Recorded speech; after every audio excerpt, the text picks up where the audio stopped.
So good morning, everybody, and welcome to this debate-style sort of discussion as well. It's not sort of a confrontational thing, but this is a complex subject as such. Can Europe still win the digital war?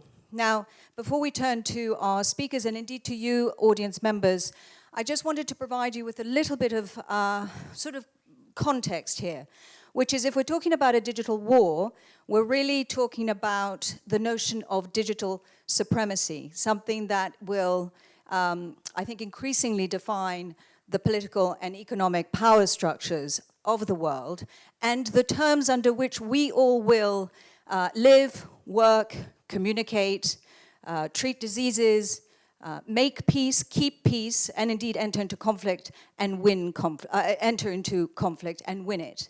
So at the moment, today, China and America dominate on that digital field.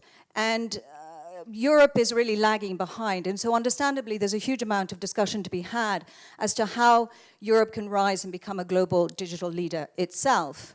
Now, historically, if you like, America has had a great head start as on that digital tech ladder. And for decades now, Silicon Valley has been producing dozens of tech companies and world-changing digital concepts and services from personal computers, operating systems, internet browsers, what else? Search engines, high-risk investment concepts, and of course, social media platforms. Now, China, on the other hand, is no longer that copycat digital economy it once was, and now it no longer has to rely on growing its tech sector by observing others and then churning out these pale knockoff versions for the Chinese. Today, China stands uniquely positioned to lead in many areas of technology, which of course includes communications, such as obviously 5G, digital manufacturing, robotics, quantum computing, the Internet of Things, and of course AI as well.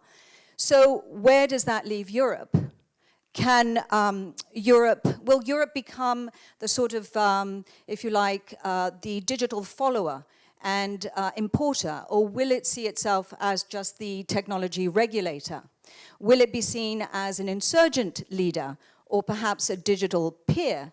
Or indeed, can it graduate and become a global digital leader itself? Now, I think it's also worth bearing in mind that if this is a digital war, what's it a war between? Is it between countries?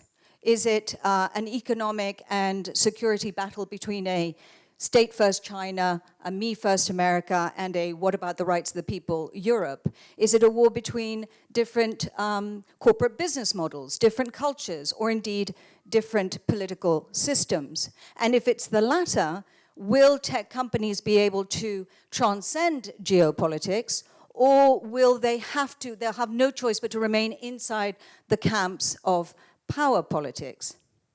So bearing all these dynamics in mind, we wanted to start off by asking you, the audience, a fundamental question, which is, who here believes that Europe and France can compete successfully in the digital sector as AI innovation leaders with the US and China?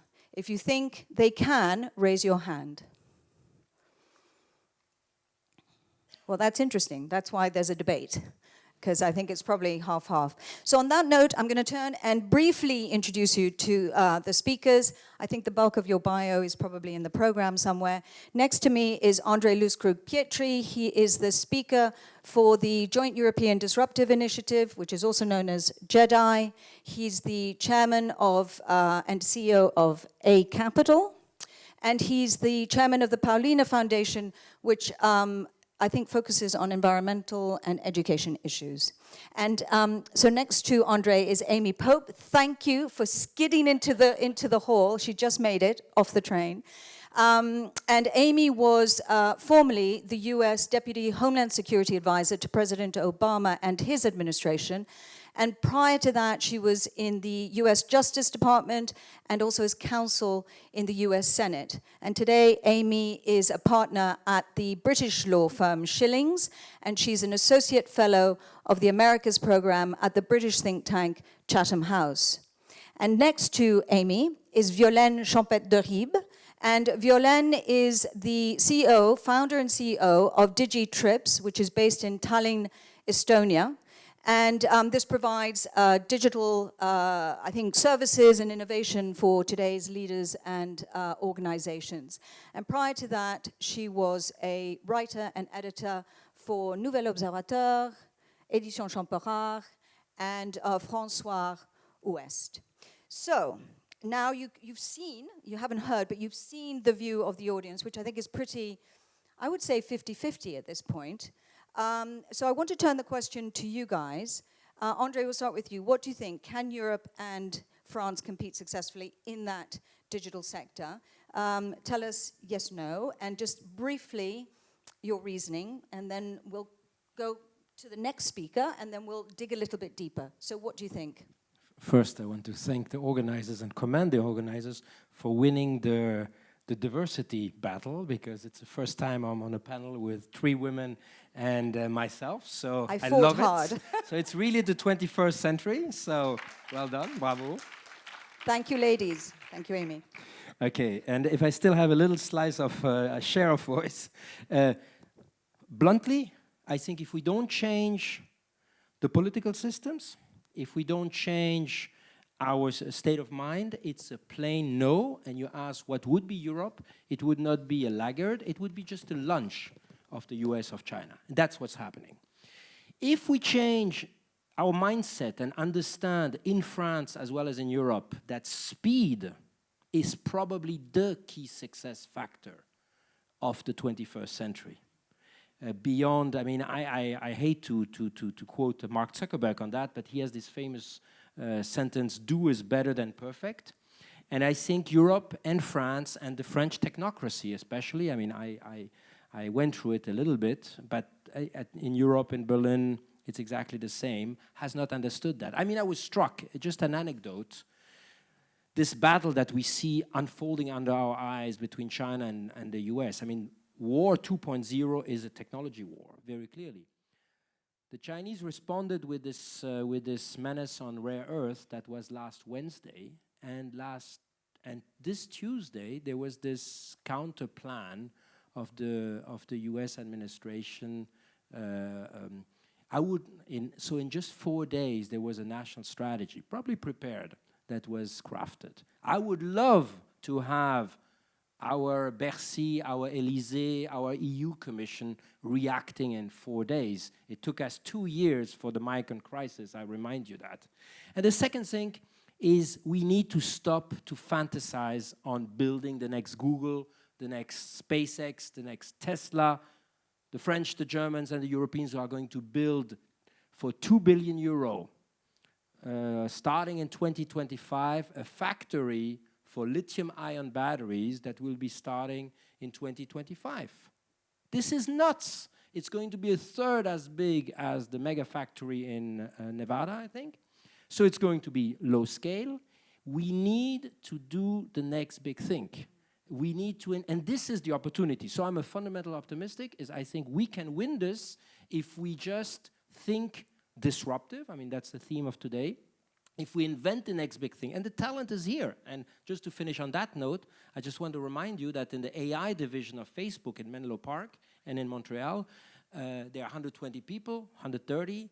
It's very well known that it's a French guy who used to run that, Yann Lequin. But what is very less well known is that 1/3 of the engineers are French. Why are they there? Because the current system of science and technology in Europe does not give them the freedom, the boldness that we need. Okay. Where is this boldness? That's what we need. Great points, absolutely. Amy, what do you think?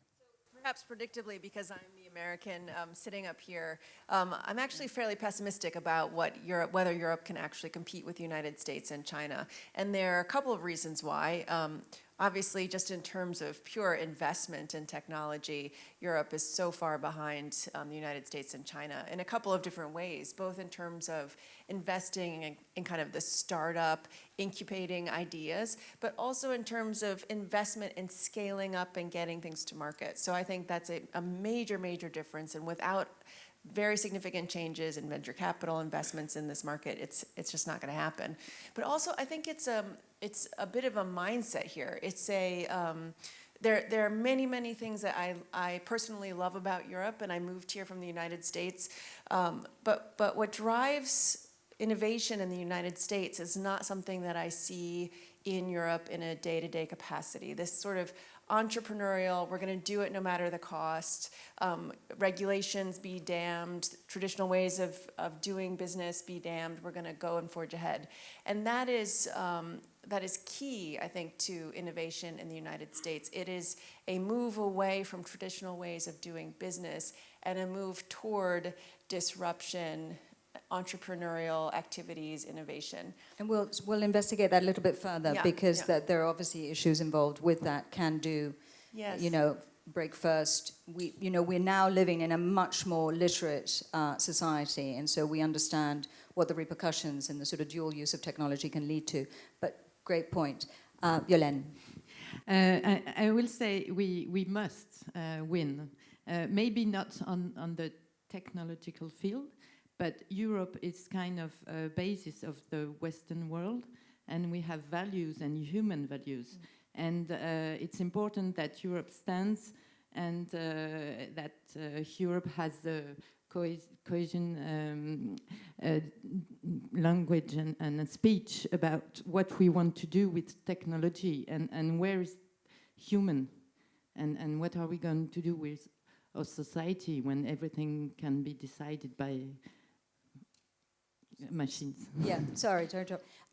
So let's just talk a little bit more about these what we call these national tech ecosystems. So the States has a very good one. It has DARPA that is government funded. It's a advanced technology branch of the Defense Department. It's a huge springboard for a lot of civilian use innovation in AI and tech.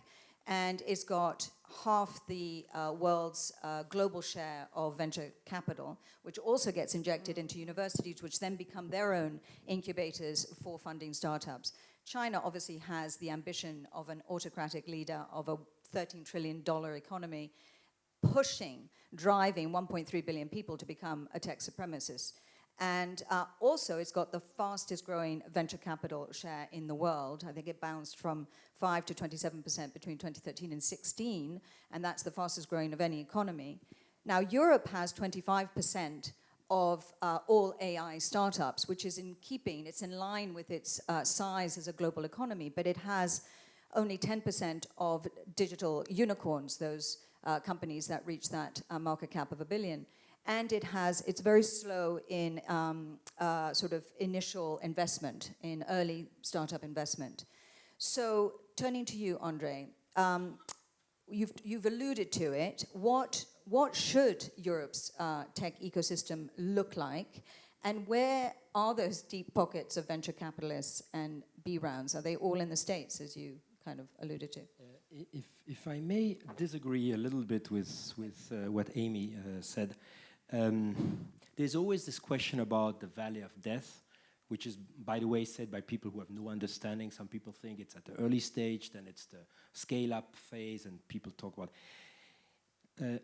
Right now, Europe is investing 20% of the global R&D amounts. And indeed, we only end up with 9% exactly of the unicorns. And if you look at the unicorns in detail, I know we know, people always tell me, Andre, on the forum, you always need to be optimistic, positive, etc. But let's see it. BlaBlaCar is a unicorn because you don't have a US competitor to it. Spotify is not, yes, he's Swedish, Daniel, but he's based in New York and he made his fortune, because he scaled in the US market. Is it a European unicorn? Yeah, for the politicians, yes. But in fact, no.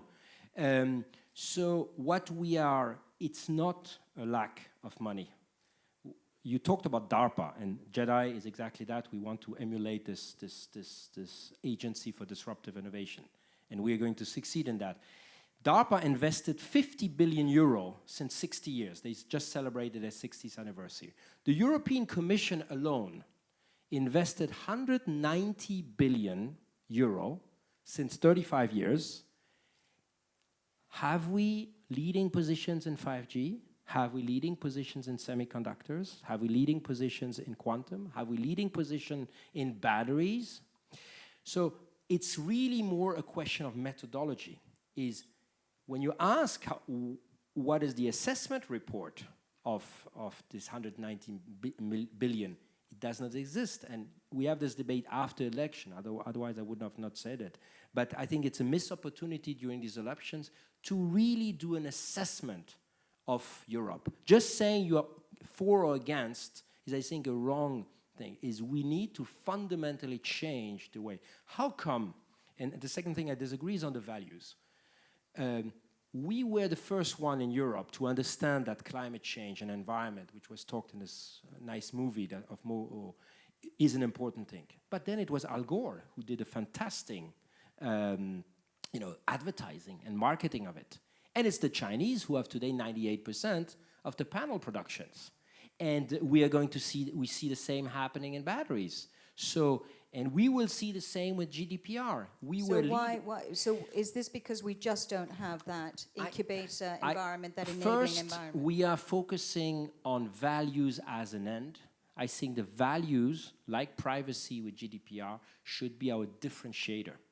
If we don't have the platforms, what we are seeing since a few weeks, I don't know if you are struck like me, to see Mark Zuckerberg and Tim Cook becoming the gurus of privacy. That is happening under our eyes. It's incredible. I don't think they suddenly became great guys and they saw the light, but they understood that the business model of the future will be, and what will be important for us customers, will be privacy. Europe stayed at the regulation, but did not convert that into, I mean, the Germans have invested 500 billion euro in energy transition by buying Chinese panels and by actually pumping up the CO2 emissions. So we are very bad in, what we need is to have a regulation that sets the framework, but then very quickly allows the private sector. And if you allow me a last point, AI.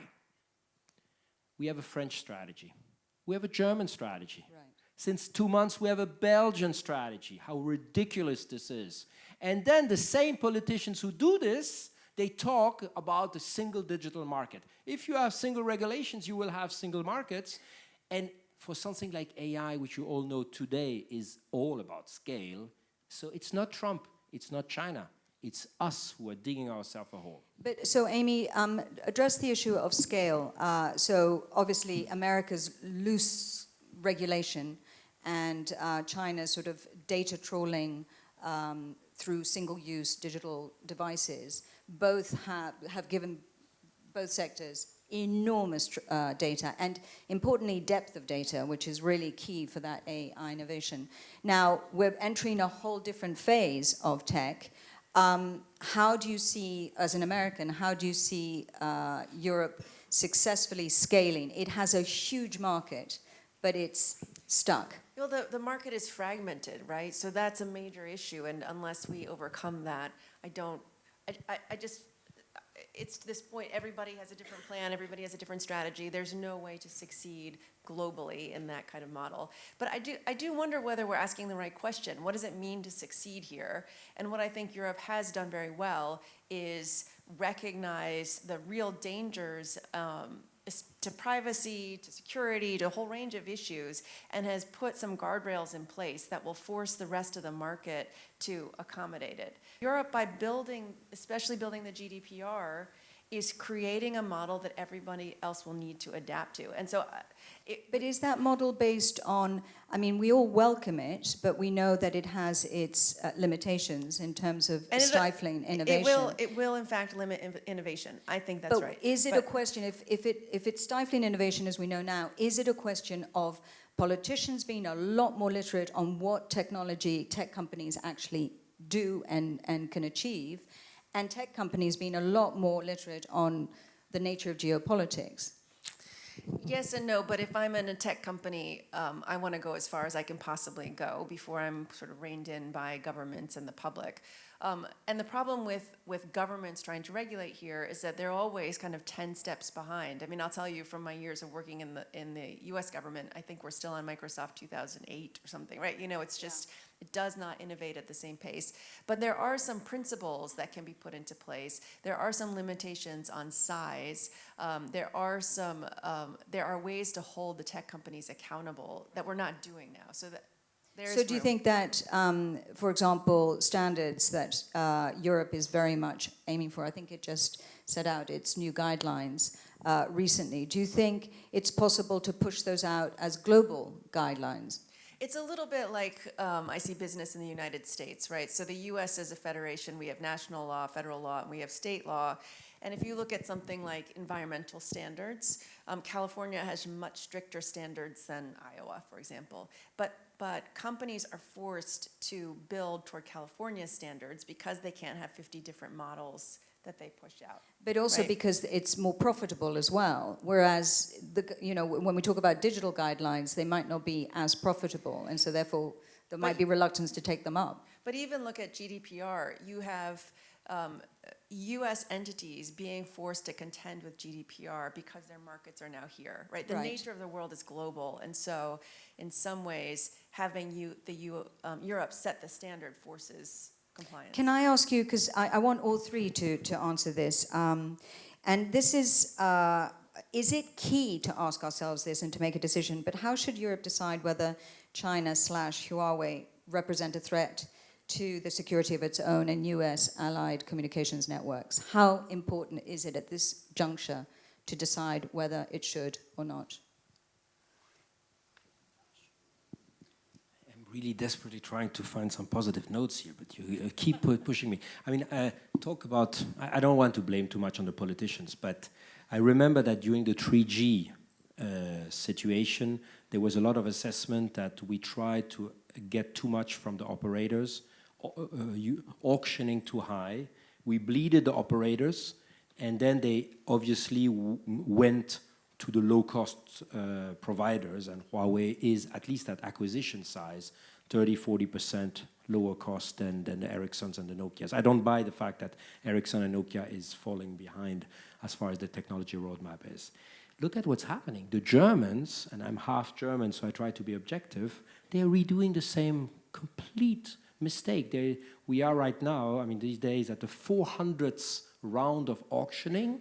It's already 6 billion euro, and it's still not deployed. The Swiss, they sold it for 350 million Swiss francs. They understand that 5G is not just a continuation, talk about disruption again, of voice and data. It's really the blood that is going to irrigate this digital connected economy between cars and smart devices and sensors and autonomous driving. So it's an enabling technology. Some even people talk about... It can't be separated out in terms of security, is what you're saying. Yes, and what we begin to realize is this incredible dilemma we have right now. If we don't put it in place quickly, we will fall behind on automotive, on connected health, etc. And that's where Huawei has a huge advantage. But on the other side, we have the dilemma of the security, because nobody can for sure say. But what is also for sure is that the people who operate the network, they own the data. Facebook owns the data you leave on his platform. Huawei or Nokia or Ericsson will own the data that is used in the 5G networks. Do we really want that in Europe? It's terrible. And Amy, from your vantage point, what do you think? Look, I think there's been a lot of conflation of President Trump's anti-China rhetoric with this issue, and I think it's a mistake to assume that it's just partisan politicking, right? The concern about Huawei predates President Trump. It is uniformly expressed across the US intelligence community that this is a major security vulnerability.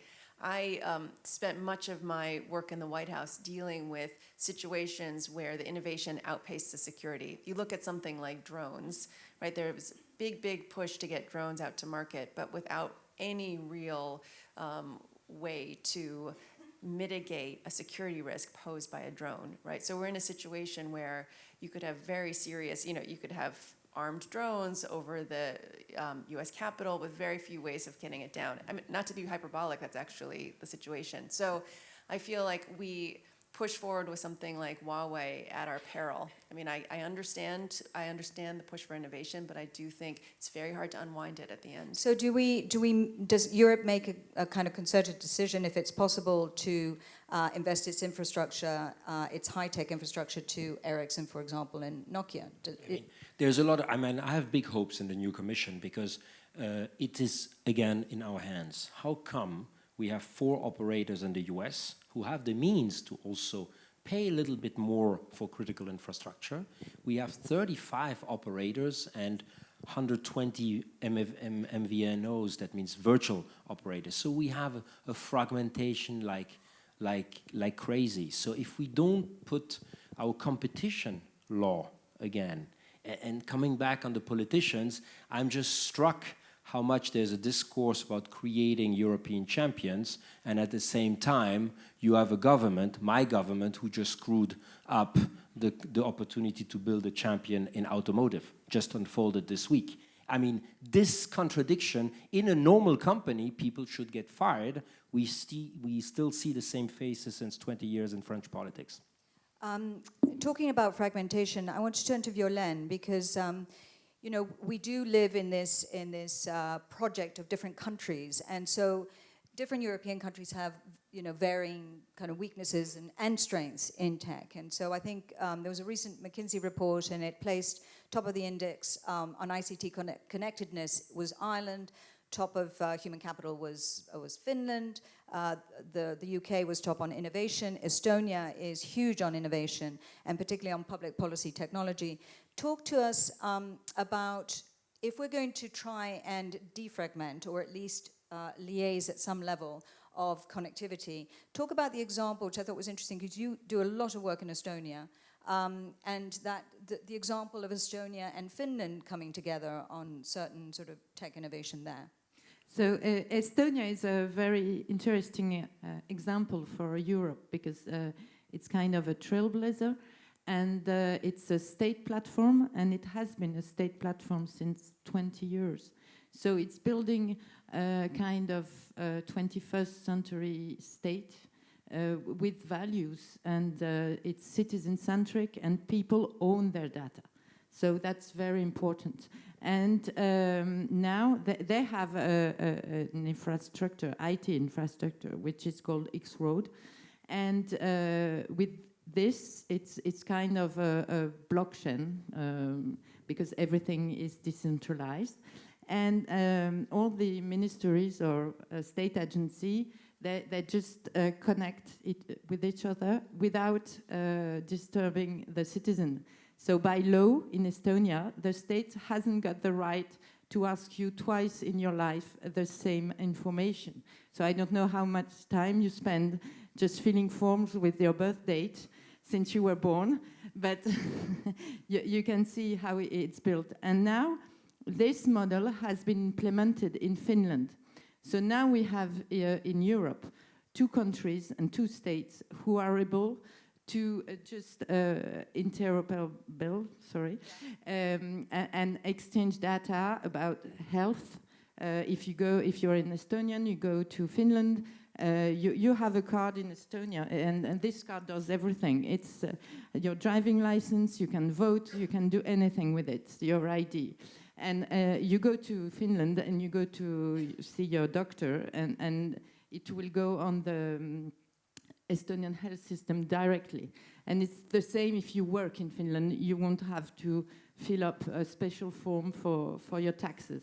So it's kind of a first step for a European model and data exchange, and with security and citizen-centric, which can be a very good model and approach for Europe. Which is also, it's great on that sense of, you know, how do we defragment, but at the same time, we've really got to get this 5G sorted, you know, right and properly.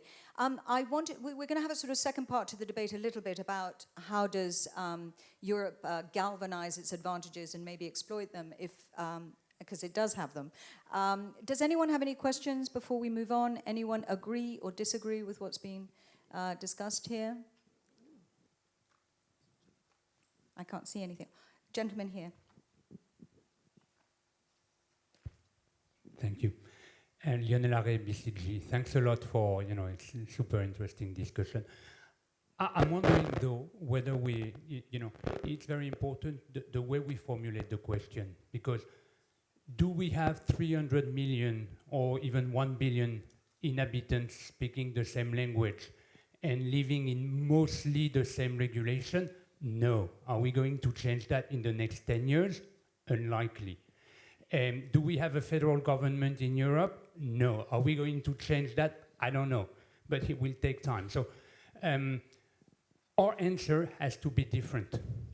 And so when we raise the question, the way I'm looking at it is, given that Europe is what it is at the moment, what can we do country by country and maybe at the European level in order to bring, to fight and win our war? Again, being bigger and stronger than China in some dimensions, it's out of reach because of 2,000 years of history. So we can't solve that, and digital cannot solve that. But what's interesting for me, and the question for all of you, is what can we do in our context? Today, what can we do today? Airbus type of solution, which we are trying to apply to batteries, may seem old-fashioned, super technocratic sort of way of approaching it, but we have Airbus. Better having it than not, and what else can we do? For me, I would be very interested. Thank you so much. Any suggestions? Well, I think there's one place where the United States risks losing some of its edge, and I not to be too partisan here, but I do attribute it to the current president and the fact that he has become so anti-immigration, and the conversation in the United States right now is so anti-immigration. That means that there's going to be sort of a bit of a vacuum in terms of where people want to live and work. And for so many reasons, Europe is a very, very attractive place. And so I think there's an opportunity here for Europe to attract some of these particularly disaffected or people who just can't even get a visa to live and work in the United States. That's a good point. But I think at the moment, those go-to destinations are more sort of Australia and Canada. Right. It's less Europe, but then Europe has to rise to the challenge and make itself very attractive, which can be a bit difficult politically because of varying tensions within it. Tell me, yes. Amy mentioned earlier. Is he on? Yeah, keep talking, it might come on. Amy talked earlier about the fact that there is this go-do attitude. I would disagree. I mean, look at what happened, especially in France in the last couple of years. I mean, the tech ecosystem is super vibrant. Go to my hometown, Berlin. It has become a global go-to destination. I mean, I remember a discussion with an older Israeli citizen who said, it's a bit bizarre, or these young people, they either go to San Francisco, to Berlin. It's a bit strange, I mean, given the history, but that's what it is. And I think this is the capitalization of it. And to answer your question, I used to work 5 years for Airbus. I must say, honestly, and I know you're a strategy consultant, so I do that with a lot of caution, Airbus is a unique situation. There was a bit of luck. There was a coalition between 3-4, unfortunately only gentlemen at that time, who decided to do it. It was core competencies à la Monsieur Jourdain, because it was geographical return. The English specialized on the wings, the French on the cockpit, and so we became world leaders. Trying to do le Airbus 2, when I hear that, without doing very bad historical references, especially here in Cannes, I get a bit nervous, because I think we're going to apply this pick the winner attitude, which I think is super dangerous. I think the government needs to create the infrastructure and then let the market. I mean, we all know in our organizations, what we need is vision, and then we cannot control anymore the decisions. They need to be, if we try to verticalize everything, we will always be, as you said, one step here. But I am very, very optimistic, because today a lot of people don't want to. I used to live 10 years in Beijing. It used to be the place where all the consultants, the high flyers in the companies, the corporate executives wanted to be. It's not the case anymore. Companies have difficulties to attract people outside of China to go to China. And you said it about the Silicon Valley. I think this is a huge opportunity for Europe if we create the freedom, and I think we are at the brink of it. Any more questions? Because that runs into the next segment. But there's a lady there in the white jacket. Check. Huh? Yeah, okay. Thank you for your discussion. It's very interesting. I just wanted to comment on effectively Europe versus China and US. I think my belief is that Europe has so many cultures, and they have really, I mean, I agree with the three of you, because for you are, the advantage of US culture is to go fast and to believe and to take risk. I think that is the main, I mean, this is in the culture from your childhood. You're just raised to taking risks, and you know that you're going to succeed at the end. Europe is really a lot of countries in Europe are really fair to fail, and that's the main risk. I think we have all the talents. I think innovation is there. The problem is really individuals. When there is all this entrepreneur ecosystem, but in the same time, when you have a project, when you're in the United States, you speak and you create a group, and that's going to grow and be a startup. It can be a startup or not, but at least you have more chance. In Europe, you're like alone, and you work on your project, and everybody is just happy for you, or just I think you're. But following on that, before Europe can become a can-do nation, which I think it will be forced to think of itself in that way, in that realm, it'll be pushed that way. Europe still has a sort of public welfare system to its culture, and I'm wondering whether that becomes an advantage right now when the States, American companies, venture capitalists particularly, are a little bit reluctant right now to go into sort of hard tech, climate change related businesses such as carbon extraction, because they are long-term innovation businesses, and they need a lot of government help. Is that a way of Europe sort of rising above, in terms of innovation, rising above others by getting themselves in, you need taxes, you need subsidies, you need a carbon tax, you need government grants. Is that a way to use the European cultural model more for today's innovation, tech innovation? It's always interesting that we talk about diversity on a panel, how good it is, but then we see the diversity of cultures as a challenge in Europe. It's actually, no, it should be, without being too naive, an immense opportunity in this world where nobody knows how to predict, and your president is helping that, because every morning he's like changing the world with 2 or 3 tweets. But that's the world in which we are. And that's what worries me particularly about China, is that we always think about China as one single block. First, it's a very fragmented, doing business in Beijing is totally different than doing business in Shanghai. So I don't buy the argument of saying it's a unified market. It's also very fragmented, and it has this agility. For very bad reasons, according to my values, is I don't want this kind of system. But we need to really think how much technology is now at the core of our systems. I mean, cyber is impacting elections. I don't have to tell that to our American friends. Fake news and tomorrow deep fakes linked with AI is changing the public debate. So if the Europeans don't get their act together, you said we must win, it's our system which is at stake. So, therefore, is it worth investing in this ethics-first approach? I think ethics first is wrong. Remember Los Alamos. We're talking about the D-Day. Most of the scientists were actually, this Hungarian, I have his name, who actually was expelled then of the Manhattan Project, was actually a pacifist.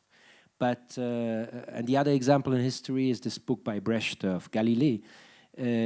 Should we do the edge of frontier technology, even if it could have terrible consequences, and the bomb is the ultimate, or should democracies master that technology to make sure that their values are protected? And that is what we need to do. If we say, first we do an ethics committee, And that's what the EU Commission, by the way, did. They spent 8 months on an AI high-level group on ethics, and now they have 4 weeks to do the implementation phase, because they are forced to publish something end of June, which is going to be what is the consequence as far as investment. We should do the opposite. First, make sure we are leading, and then lead with our privacy values, our environmental values, etc. Amy, do you think that's an approach? Hello, thank you. Do you think that's an approach that could be good to help towards combating cybercrime? Yes, I mean, the interesting tension about where we are at this moment in time is that by every indication, and particularly in the digital worlds, governments need to be working together toward common purpose, right? So even norms around cyber, we're well behind that. And the impact of that means that governments are slower to react to crime, they're slower to react to things like the election interference, they're slower to find ways even then to innovate. And at this moment in time, rather than finding ways to build those bridges across governments, you see governments sort of turning inward. The United States sort of the best example of this. And rather than building bridges, they're sort of doubling down on their domestic politics. And I think that tension is going to ultimately be problematic for the countries that share like-minded values towards democracy, transparency, accountability. And that gives a real opportunity to countries like China to set the standard. So if we're looking at the sort of the spheres of influence in the digital sector right now, so we've got America and China, and obviously with Europe sort of looking on, can we talk about what happens to swing players such as India and Brazil and parts of South America, Africa? I mean, is there a way, can Europe reach out and say, we don't want a US-China hegemony? You know, is there a way of bringing them on board? There's always the frog leap, you know. So that's, in those countries, there's much less legacy. So you can turn it in a huge opportunity to just go the step ahead. I mean, in Kenya, you've got the mobile payment. In France, we don't pay that much with our phone. So it can be, but it has to be prepared because it won't come like that. Yeah, you have to enable in that market, that enabling a market. I'm being given signals that I think we're coming to a close. Anybody have any questions? Sorry, I should have turned to you as well. Any last questions on, there's a gentleman there. Yeah, thank you. Just on how Europe can take advantage. Yeah, so it's just sort of related to your last question and specifically to Andre, because I'm from Africa, and just as Violaine has mentioned, we don't necessarily have the legacy systems in place that could prevent new paradigms taking place on the continent. And I think it's very important if Europe takes that leadership role in sort of coordinating Africa's tech system and all the regions as well to create the third option to the approach of the US and China. So what would Europe do in terms of sort of driving this coordinating role in creating this third option, leveraging these other regions? Do you want to address that, Andre? No? A word, I mean, I happen to have had a short stint at the Ministry of Defense. So I was in charge of the whole relationship between security and defense and development. And my biggest surprise was when I arrived 2017, to realize that actually the development and the Africa strategies of France and Germany, just to give the two, are not coordinated at all. I mean, the president of our French Development Bank did not really know and work in detail with his German counterpart. And that's how you happen with basically the situation we have right now in Africa, in countries like Rwanda, which you can or not share the style of Kagame, but he's doing an amazing job. And one very concrete example where Europe should have been there, because of the legacy, because of the history, and also because of the depth we have towards this country. is he wanted to digitalize his informal economy. Too small, nobody got interested. Tencent arrived and offered to QR code basically all the street vendors in exchange, of course, of having access to all the information. In 6 months, Kigali was turned into the first capital in Africa where basically most of the informal sector got back into the formal sector. And we all know from a development point of view how important it is, because suddenly people pay taxes, they feel involved, the government has a better idea where the flows goes, the people get social security, etc., etc. But it has been 100% sold to Tencent. How come the Europeans, by the way, Orange, and this is public information, 100% of its growth today is from Africa. Not of a stock, right? But the additional growth. So companies see that there's an opportunity. Have you really seen the European having a clear strategy towards Africa? See, this is my hope. I think it's going to change with the new commission because it's at our doorstep. It's in the same time zone. And even the Africans begin to realize, I don't want to generalize, that Chinese offers come with, you know, debt that sometimes they are not able to pay. Conditions. Amy, yes. Europe step up more in this space in particular. We know that, for example, the Chinese have continued to build their influence across the world. They do it very quietly. I mean, their initiatives on physical infrastructure is an incredible example of this. We should expect that they'll do the same thing with digital infrastructure. And so without leadership from Europe, I think we're creating a situation that will be much more difficult to put back in a box. So, ladies and gentlemen, I think that Europe definitely has the talent, the resources, the reserves. It's whether it has the political will, the cultural will, and ability, and speed. And that's a difficult one. It's a tall ask when it's fighting inside itself for greater political integration, and therefore they then have to translate that to the single digital market as well. But full of opportunity, right? Full of opportunity, and one has to keep fighting. Thank you very much. Please thank our speakers.